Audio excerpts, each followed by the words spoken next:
So the business case for gender equity at Pawsey, I've got three sort of elements to it.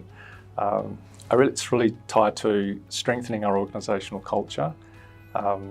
It is about improving business productivity and our performance, and really importantly, as a scientific research organisation, our capacity to innovate. I think for all of the advanced technology that we deploy at Pawsey, and we have some amazing technology, world-class technology, it's the people and the skills that they bring and the culture that we create that drives performance. Without the people, the technology is really doesn't realise its potential.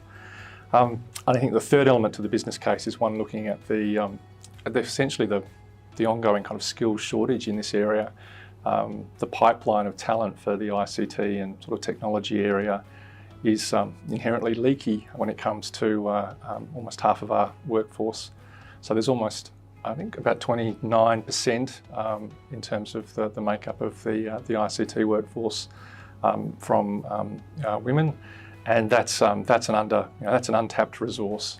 So I think all of those things come together to make a compelling business case for investing in gender equity initiatives and programs.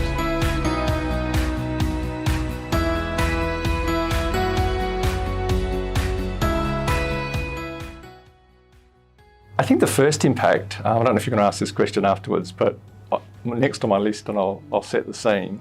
There were three things. I'm happy to talk about those, but the first thing I did when I joined Pawsey almost 5 years ago was to call it out. I joined Pawsey, and there were, I think my first industry-facing presentation, I think was at a conference in Fremantle, and I was new to the world of high-performance computing. That's not my technical background. But I called out in our presentation that there were more men named Mark at Pawsey than there were women in 2018. And I've consistently, I guess I put a line in the sand at my first opportunity to say that's something we needed to address, that we needed to look at our workforce, that we were embarking on a really ambitious transformation of the technology infrastructure at Pawsey, but without investing in our people, investing in improving the organisational sort of settings, the technology wouldn't count for much. So I called it out early, and yes, to some amusement. I know there's lots of statistics about number of CEOs named Dave or whatever it is, but it was a real thing. In terms of three actions, as I said, I've called it out, but I'm not going to call that an action. I think that was just a statement of intent right from the outset. The efforts to look at our recruitment processes, so some targeted recruitments that were more lateral in the way we engaged. We didn't just use the normal recruitment formula.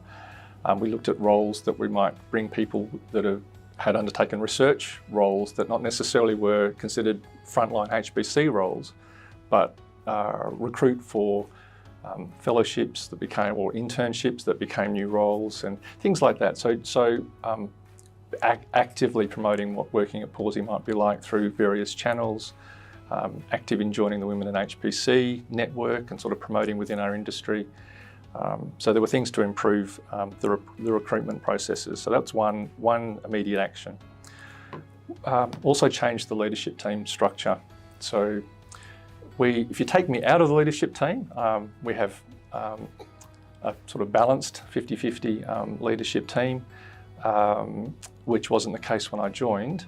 So I guess I weighted towards men in the leadership team, but we changed that structure to include some additional representatives, and I thought that was a very positive step. We also created a diversity and inclusion committee, and were active in joining things like the Women in HPC program. We've recently joined the Diversity Council of Australia. I committed to joining the CEOs for Gender Equity, so making a fairly strong statement up front. We did some initiatives around being a Women in STEM a positive case study for CSIRO as a national organisation, which gained some additional recognition, and so things like that to actually take some practical steps. And then the third point, I've perhaps touched on it in my opening. I think that the personal advocacy and actions that I take, I think are things that was sort of the third element of it. So it's not something that I've set and, the set and forget of a target. I think things that I do every day, not necessarily the visible things, but sometimes the less visible things. One of the measures of this is perhaps what I do when no one's watching with respect to, you talk about culture and performance and those sorts of things. So yes, we want to set targets. We've now doubled the number of women over my tenure. So we're approaching the 29% sort of average, but that's not a set and forget type of goal. As in organisational cultures, you continue to work at these things all the time. And so the actions that I take as a leader are accountable kind of every day. The standing up and giving a presentation is one thing, setting up committees, setting up sort of targets and looking at recruitment. But when you sit in meetings, if you're chairing a meeting and you see someone being passed around because they're not seen to be senior enough to be acknowledged in the room, and you let those things go, or it's a silly thing, but it happens all the time. I make sure I get up and offer coffees before someone assumes that the one or two women in the room will do that. And I also clean up. I mean, cleaning up the kitchen, gentlemen, please do that. I mean, it's not a hard thing to do, but honestly, what that does to set the tone on those little things, there are many little things that we can do. So I think I've gone 3 or 4 or 5 deep now in the number of things, but I think I'm saying we made some changes to recruitment processes, and that's been something that's done with some tremendous support across the organisation. And we've been in a good policy environment. So the CSIRO and universities have been very active in this space for a long time. But policies without action are just reference materials. So we've got to actually act on these things. So I acknowledge the support of a number of my colleagues to make these changes. Change the way our leadership team was structured, set up some active committees to take some actions, and I guess personally commit to it in small ways almost every day. I think they're the things that I would take on board. I work in an environment where there are a lot of hierarchies, and it is sometimes a need for leaders to challenge that. And I acknowledge there are eminent researchers and professors and people who are distinguished in their fields. But there are opportunities in which you can provide for less senior, less visible, and this isn't just for gender, this is for underrepresented people, colleagues who might not have a voice. So I think in many respects, gender equity is like a canary in the coal mine for organisational culture and performance. If you're not even thinking about this, I suspect you're not thinking about some other things to do with your organisational culture and performance. And my other catchphrase is I might be in one of the world's leading bits and bytes organisations. We have one of the most powerful, most energy efficient supercomputers on the planet here in WA. But without hearts and minds and smart, capable, inclusive organisations, the technology really isn't going to yield the results that we want it to yield and break through science and do some really amazing things.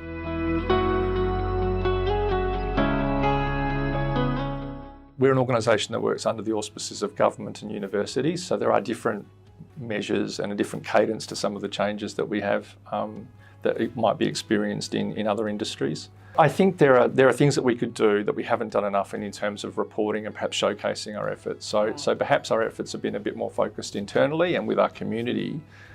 And I guess we haven't done as much as perhaps we could do to perhaps affect change outside of our organisation. And that's perhaps important to get your house in order first. But I think there's something to say about the responsibility for taking some steps beyond our borders. So.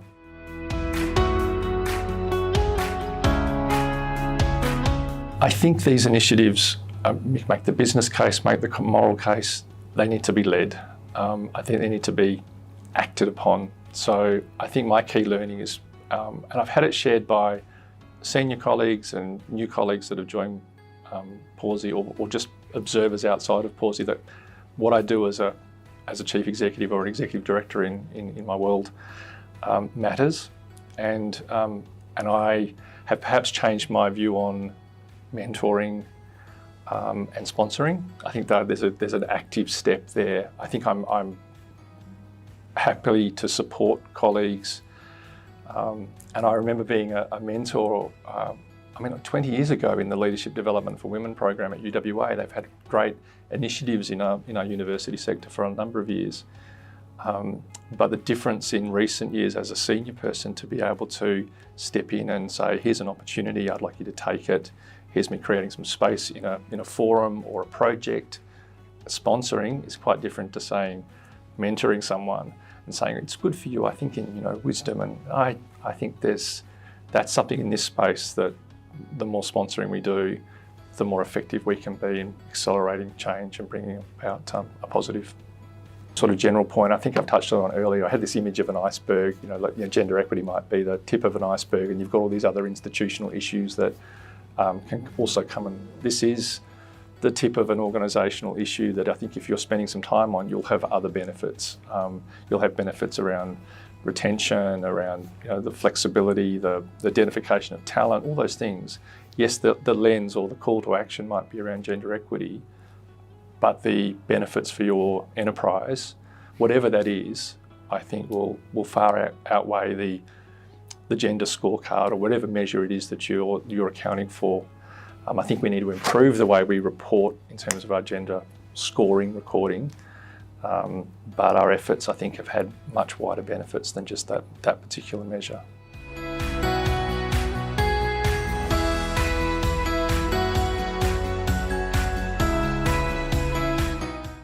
It's interesting to see, last year we've sort of come out of the COVID sort of mode. Before COVID, 99%, almost 100%, only one or two people worked remotely from Pawsey. About 2/3 of our staff now work remotely and in some sort of hybrid mode. And I think we've completed this year a big capital transformation. So all the technology architectures at Pawsey over the last 3 years have been upgraded, and we're in this sort of commissioning, delivering this new infrastructure to the country. And I think we've adopted some really positive elements of an inclusive sort of culture, and we've had some measures of this. We've done some culture surveys internally as part of the wider CSIRO organisation, and there's been a positive uplift in terms of the reporting of elements of staff satisfaction and alignment and the relationship with our strategy and sort of the mission purpose type of activities. I think that's really positive because I think we've had major disruptions, we've had supply chain challenges, our project's been extended because of issues with COVID and supply chains and all those sorts of things. And yet I think the people have come through very, very positively, and we're really positioned for this next phase. So a really important sort of time for us at Pawsey.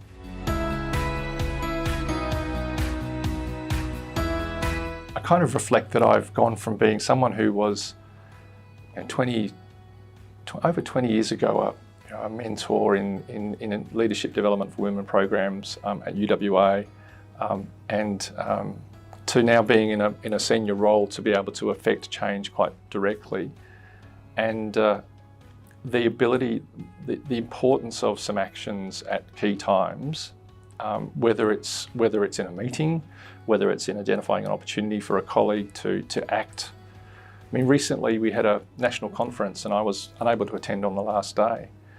And one of our communications and engagement acting manager at the time, has proposed that she present the Pawsey update to this national conference. And there were other more senior colleagues in the conference that were present. And anecdotally, I heard that there was probably an expectation it should be a more senior person. I was really proud that one of my other senior male colleagues doubled down and went, no, we want our colleague to be up there. Like, it wasn't me that said, I want this to happen. It was another senior male colleague said, no, we want to promote this opportunity for our female colleague, not on seniority, but on an opportunity, on potential, on recognition, all those sorts of things. I've had a couple of other, so when you've got other colleagues look at these things and say, we can be a better organisation if we do X, Y, and Z, and have the confidence to either call me out or bring it up if I've missed something or just act. And we've had some great independent acts that have happened, and I think that's a really good sign. It's like what you do when you're not being looked at, that's sort of what's a good culture. When those sorts of things are happening, I think there's some positives. And so that's one of my learnings. I think absolutely important to advocate, to stand up, be counted, But when you can see things that are happening through your organisation and others are sort of stepping up and making these calls and identifying issues, I think that's my takeaway. Key learning. I think it's hard to always learning in this space, I think, is my other message. I'm active in this space because I want my sons, who are now both adults, to be good men. I think there's a message. I put out a couple of things along those lines several years ago because there was this, men need to be better men in this space, and that's entirely consistent with gender equity in my view. Well, I've joked with some of my colleagues that flexible work now has meant that they've learned how to use the washing machine and and they do the school runs more regularly, and because that burden's been disproportionately carried by women, who then get, when career interruption happen, all those sorts of things. So flexibility can create a richer experience for my male colleagues when it comes to parenting, partnering, support, family, whatever it is. But you also need to lead in that way. So I kind of need to be a loud leader at times. Oh, I'm going to do a school pickup, or I'm going to do, because if I'm there doing the 12, 14 hour days going, well, it sets a tone. So what you do sets an important sort of tone for what's acceptable, what's good behaviour, what's supportive, those sorts of things.